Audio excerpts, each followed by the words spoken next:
Hello बच्चों, आज हम लोग सॉल्व करेंगे सेट 3 2020-8-24 NL 10th साइंस और इसमें भी हम लोग फिजिक्स का पार्ट सॉल्व करेंगे। तो इसमें यहाँ पे हमने प्रश्न लिखा हुआ है, आइए देखते हैं कि कैसे सॉल्व करना है।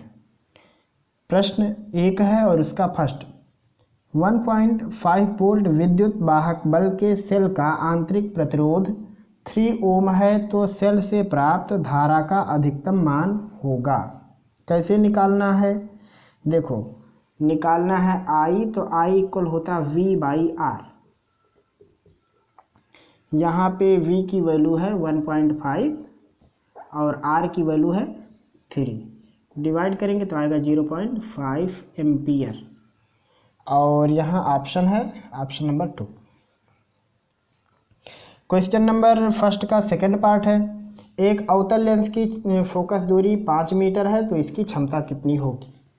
तो क्षमता को P से लिखते हैं, P इक्वल होता है 1/F। अब चूंकि यहाँ फोकस मीटर में है और उसके बाद ये अवतल लेंस है तो माइनस में रहेगा, तो हो जाएगा 1/- में 5, ये 5 हो जाएगा।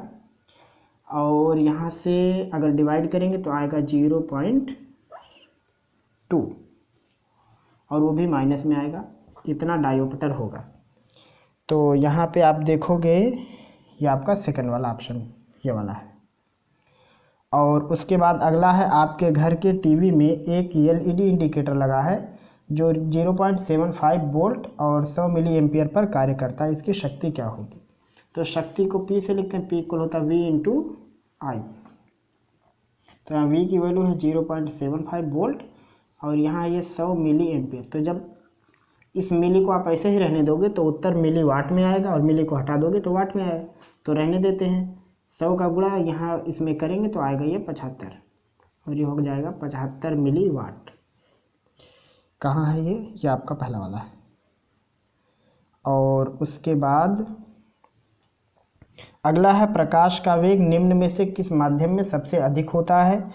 तो प्रकाश का वेग सबसे अधिक वहाँ पे होगा जो मतलब एकदम रेयर से रेयर मीडियम हो, मतलब विरल से विरल हो। तो इसमें देखो जल, कांच, तो ये तो दोनों आपके डेंसर हो जाएंगे इन दोनों के कंपेयर में, लेकिन अगर वायु और निर्वात को कंपेयर करें तो इन दोनों में रेयर ये होगा। तो हम लोग कह सकते हैं कि प्रकाश का वेग निर्वात में सबसे अधिक होगा। यही है क्वेश्चन नंबर 1 के चारों पार्टों का ऑप्शन, जो कि सही था।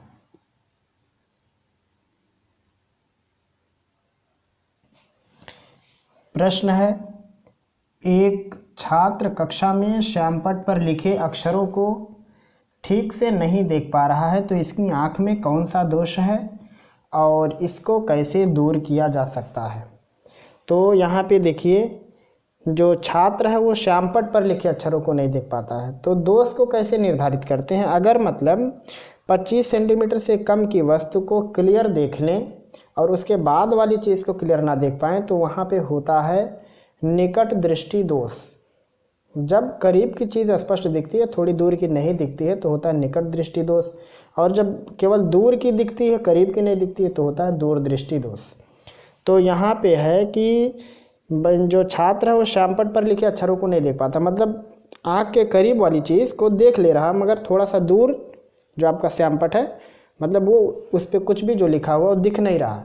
तो सीधी सीधी क्लियर सी बात क्या है कि यहाँ पे बच्चे को निकट दृष्टि दोष है। तो इसका उत्तर होगा, लिख देते हैं इसका सलूशन।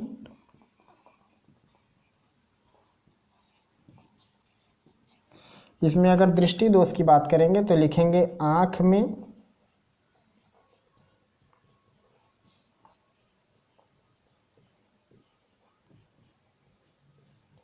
निकट दृष्टि दोष है। फिर पूछा गया इसको कैसे दूर किया जा सकता है? तो निकट दृष्टि दोष को दूर करने के लिए अवतल लेंस का प्रयोग करते हैं। तो यहाँ पे लिखेंगे इस दोष का निवारण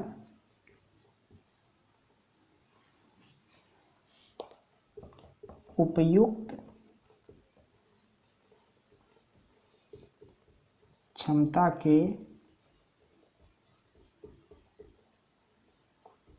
अवतल लेंस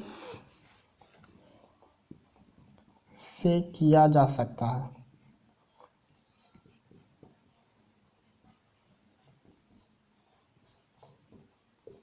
ये। और अगला प्रश्न है, कोहरे के समय वाहनों में सोडियम प्रकाश क्यों वांछित है?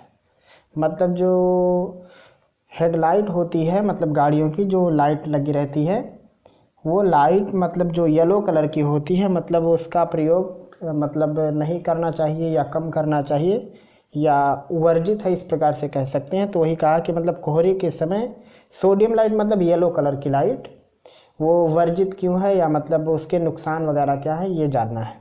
तो यहाँ पे इसके उत्तर में लिखना था कि कोहरे के समय वाहनों में सोडियम प्रकाश वांछित है। उसका कारण ये है कि जो सोडियम प्रकाश होता है उससे निकलने वाला जो प्रकाश होता है उसमें केवल एक प्रकार के तरंग दैर्ध्य की प्रकाश होती है। जैसे सपोज करो कि मान लो जो फाग है, कोहरा है, ठीक है, तो इसमें जब लाइट प्रवेश करेगी येलो कलर की तो उसमें केवल एक प्रकार का वेवलेंथ होगा, मतलब उस प्रकाश में एक ही प्रकार की तरंग दैर्ध्य होगी। तो वो सीधे सीधे जाती है और सीधे जाने के कारण वो एक बीम बनाते हुए निकल जाती है, जिसके कारण से इसका मतलब यूज थोड़ा कम करते हैं। वहीं अगर मान लो श्वेत कलर की लाइट हो, सफ़ेद कलर की, तो अब उसमें चूँकि अनेक प्रकार के रंगों के प्रकाश हैं, ऐसा कह सकते हैं। तो अगर अलग अलग कलर होगा तो ये जब चलेगा तो सबकी अलग अलग तरंगदैर्ध्य होती है, तो ये कणों से टक्कर करते करते, ठीक है, ये विभिन्न प्रकार के रूट पर बट जाता है, यानी अलग अलग, यानी कह सकते हैं कि चारों दिशाओं में बिखर जाएगा जब वो विभिन्न रंगों का मिश्रण होगा प्रकाश में तब। अब चूंकि सोडियम लाइट में एक ही प्रकार का प्रकाश होता है, एक ही प्रकार के प्रकाश की किरण होती है, जिसके कारण से वो एक बीम बना करके चलती है, इसीलिए कोहरे के समय मतलब ये सोडियम वाले लाइट का प्रयोग नहीं करते। बस यही इसका जवाब है।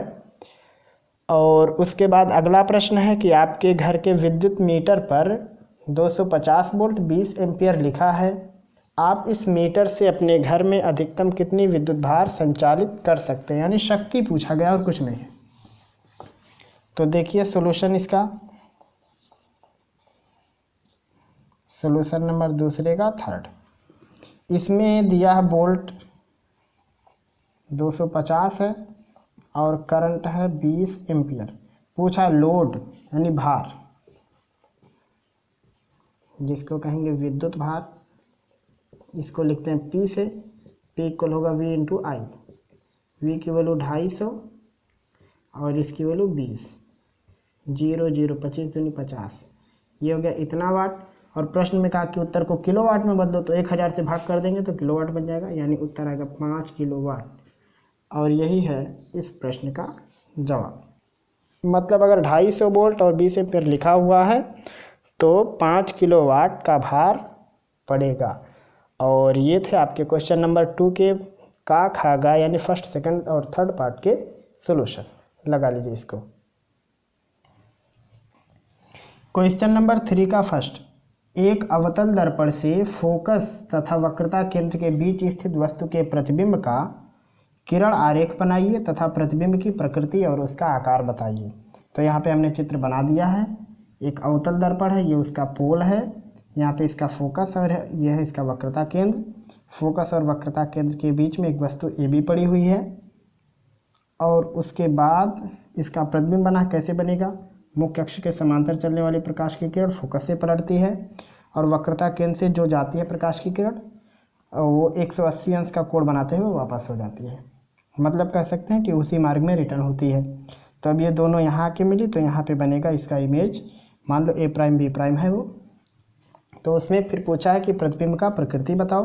तो यहाँ पे प्रकृति कैसी रहेगी प्रतिबिंब की, वास्तविक रहेगी, क्योंकि यहाँ किरणें वास्तव में मिल रही हैं। तो यहाँ पे लिख सकते हैं कि जो प्रतिबिंब की प्रकृति होगी वो प्रकृति होगी वास्तविक की। और उसके बाद प्रतिबिंब कैसा है, उल्टा है, ये लिख सकते हैं। और उसके बाद कहाँ बना है, ये अनंत तथा सी के बीच ये प्रतिबिंब है। उसके बाद पूछा आकार कितना होगा, तो आकार में लिख सकते हैं कि आकार जो इसका है वो वस्तु से बड़ा होगा। क्यों बड़ा होगा, क्योंकि आवर्धन का सूत्र होता है V/U। तो अब इसका V बड़ा मतलब इमेज ज़्यादा दूरी पर है और वस्तु कम दूरी पर है, तो पक्का m का मान 1 से ज़्यादा आएगा, यानी प्रतिबिंब वस्तु से बड़ा होगा। तो यहाँ पे लिखेंगे आकार वस्तु से बड़ा, या आवर्धित लिख सकते हैं, आवर्धित। बस इतना सा इसमें करना था और कुछ नहीं। और उसके बाद दूसरे वाले प्रश्न में कहा गया कि श्वेत प्रकाश का प्रिज्म द्वारा वर्ण विक्षेपण की घटना को चित्र द्वारा समझाइए, किस रंग की किरण सबसे अधिक विचलित हो जाती है। तो यहाँ पे एक प्रिज्म लिया गया है ABC, और उसके बाद उस पर एक श्वेत प्रकाश की किरण आपतित हुई है इस बिंदु पर। तो यहाँ से वो धीरे धीरे अनेक रंगों में विभक्त हुई, और विभक्त होकर के उसको एक पर्दे पर लिया गया है, जिसमें नीचे बैगनी, नीला, आसमानी, हरा, पीला, नारंगी, लाल। तो यहाँ पे उसके बाद फिर पूछा कि कौन से किरण का मतलब कौन से रंग का अधिक सबसे विचलन है, मतलब कौन सबसे ज़्यादा झुक गया। तो यहाँ पे है ये बैगनी, तो लिखेंगे बैगनी का विचलन सबसे अधिक है, यानी बैगनी रंग की किरण सबसे अधिक विचलित होती है। तो ये अथवा वाले का उधर सोल्यूशन है, और यहाँ पे जो सबसे टॉप पर प्रश्न है ये उसका सोल्यूशन इधर है, और आप दोनों प्रश्नों को लगा लीजिए। अगला प्रश्न है, निम्न परिपथ में प्रवाहित होने वाली धारा का मान ज्ञात कीजिए तथा सेल के सिरों के बीच वोल्टता ज्ञात कीजिए।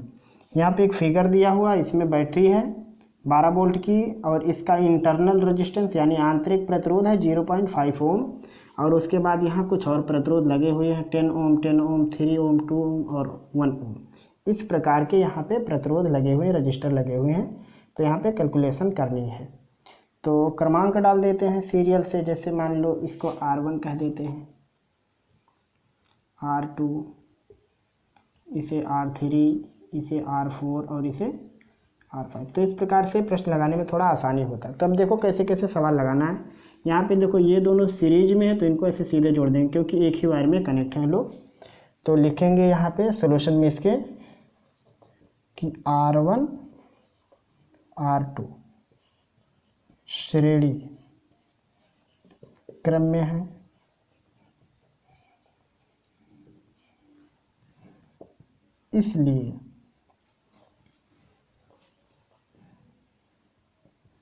इसलिए इनका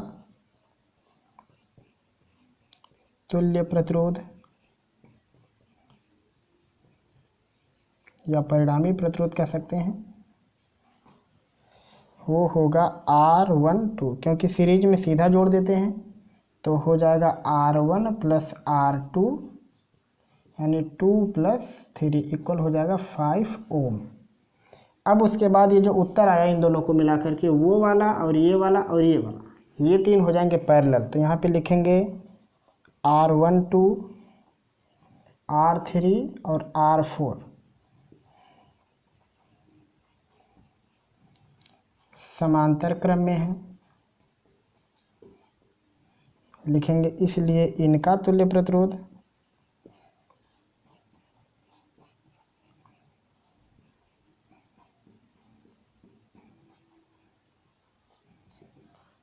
अब यहाँ पे पैरेलल है, तो यहाँ लिखा जाएगा ऐसे 1 2 3 4 कुल मिला के हो रहा, तो हो जाएगा R1 2 3 4, क्योंकि पैरेलल में पलट के जोड़ देते हैं। तो हो जाएगा R12 + R3 + R4 हो जाएगा 1/R1 2 3 4। 1/R12 का मान आया 5 और R3 ये वैल्यू है 10 और ये भी वैल्यू 10। तो एलसीएम लेंगे तो 10 आएगा इसका, तो इसमें 2 का गुणा करना पड़ेगा, तो 2 1 1 यानी हो जाएगा ये हो जाएगा 1/R1 2 3 4 इक्वल हो जाएगा 2 + 1 + 1/10, तो हो जाएगा 4/10 यानी 2/5। तो यहाँ से निकलेगा ये हो जाएगा R1 2 3 4 इक्वल 5/2। तो 5/2 का मतलब हो गया 2.5 ओम। तो अब जो कुछ निकल के आया है वो इस 5 के साथ, मतलब इस पूरे को सॉल्व करेंगे तो उसमें ये जो R5 है ये, और वो जो उत्तर आया है ये वाला, और ये पूरा हो जाएगा आपका कैसा सीरीज। देखो कैसे कैसे डिजाइन बनेंगे। पहले जब इन दोनों को सॉल्व कर देंगे तो यहाँ पे आपका R3 है, यहाँ R4 है, तो इन दोनों को मिला करके आया है यहाँ पे R12, इस प्रकार से बना है। ऐसे जो डिजाइन बनी है। उसके बाद जब इन तीनों को मिला दिए हैं तो इन तीनों को मिला करके बन गया है R1 2 3 4। और उसके बाद जब आएंगे तो यहाँ भी रास्ते में एक प्रतिरोध है, उसके बाद यहाँ पे बैटरी है, तो ये 1 2 3 तीन के तीनों हैं आपके श्रेणी क्रम में। फिर से एक बार सोच लो, देखो ये दोनों श्रेणी क्रम में है तो जोड़ने के बाद जो आएगा वो 1 2 3, ये तीनों लोग हो गए समांतर क्रम में। फिर जो आएगा तो वो वाला जो इन सबको मिला के आया वो R5 और यहाँ स्मॉल r, ये सब कुछ आपके श्रेणी क्रम में है। तो यहाँ लिखेंगे R1 2 3 4 कामा R5 कामा R, श्रेणी क्रम में है। लिखेंगे इनका तुल्य प्रतिरोध,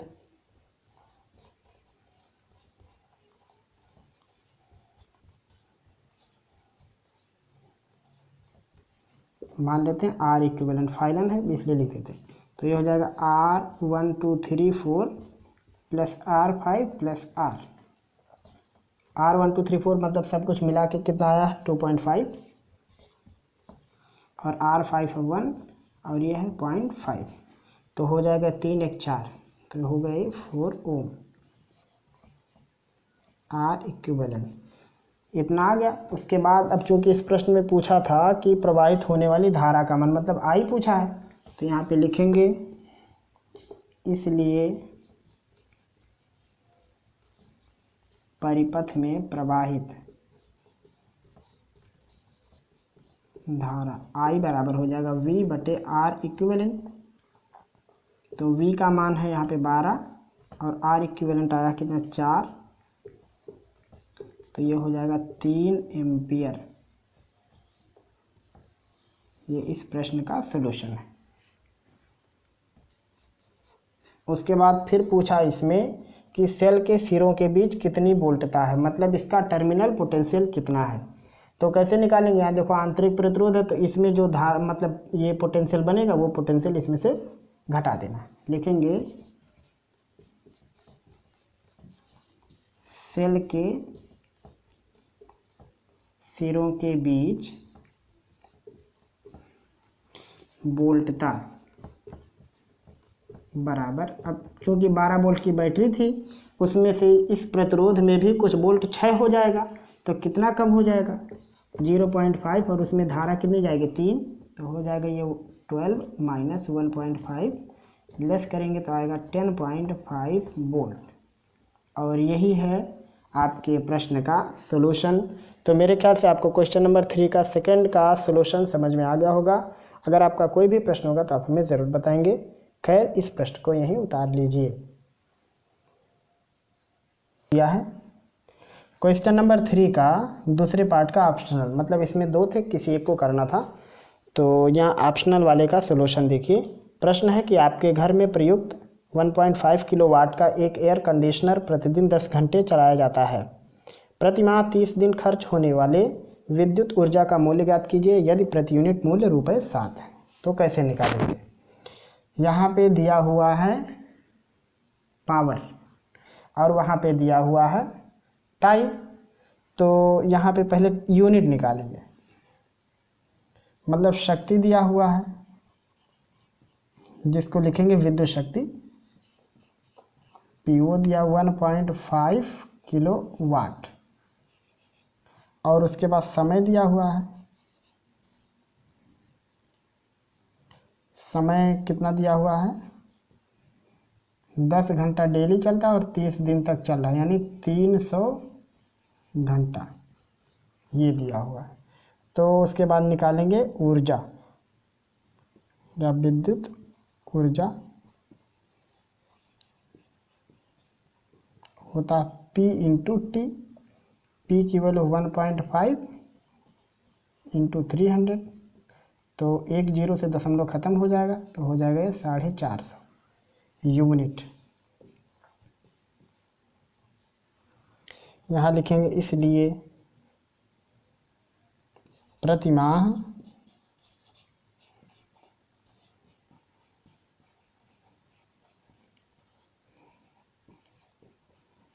विद्युत ऊर्जा का मूल्य बराबर 450 × 7 0 7 5 35 7 चौक 28 3 31 यानी 3150 रुपये। और यही है इस प्रश्न का सॉल्यूशन। लगा लीजिए इसको। क्वेश्चन नंबर 4, प्रत्यावर्ती धारा एवं दिष्ट धारा में अंतर लिखिए। एक प्रत्यावर्ती धारा जनित्र का कार्य सिद्धांत एवं कार्यविधि संक्षेप में समझाइए। आवश्यक चित्र भी बनाइए। और इसमें एक ऑप्शनल है, किसी चुंबकीय क्षेत्र में स्थित धारावाही चालक पर लगने वाले बल की दिशा ज्ञात करने का नियम लिखिए। चित्र की सहायता से एक विद्युत मोटर की कार्यविधि संक्षेप में समझाइए। ये दोनों प्रश्न आपके थ्योरेटिकल हैं और आपको इन प्रश्नों का जवाब आपके बुक में मिल जाएगा और वो भी बिल्कुल सिंपल तरीके से मिल जाएगा।